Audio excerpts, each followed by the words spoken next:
Protocol movement के दौरान शहर की अहम सड़कें ट्रैफिक के लिए बंद कर दी गई। मकामी होटल, समंदरी रोड और खालिदाबाद की सड़कें आवाम के लिए मुकम्मल तौर पर बंद कर दी गई। शहरियों को सख्त मुश्किलात का सामना है। मरियम नवाज के काफिले में दर्जनों गाड़ियां शामिल हैं। आपको इस हवाले से बताएं कि मरियम नवाज का शाहाना प्रोटोकॉल, कई अहम शाहराहें मुकम्मल तौर पर बंद कर दी गई हैं। फैसलाबाद में मरियम नवाज तंजीमी कन्वेंशन के सिलसिले में वहां पर मौजूद हैं और मूवमेंट के दौरान शहर की अहम सड़कें ट्रैफिक के लिए बंद कर दी गई हैं। मकामी होटल, समंदरी रोड और खालिदाबाद की सड़कें आवाम के लिए मुकम्मल तौर पर बंद कर दी गई हैं, जिससे शहरियों को आने जाने में आमदोरफ्त में इसका सामना करना पड़ रहा है। मरियम नवाज के काफिले में दर्जनों गाड़ियां शामिल हैं।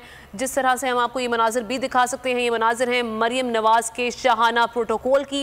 ये काफिला जिसमें दर्जनों गाड़ियां शामिल हैं, जिसकी वजह से आवाम को आमदोरफ्त में मुश्किलात का सामना करना पड़ रहा है।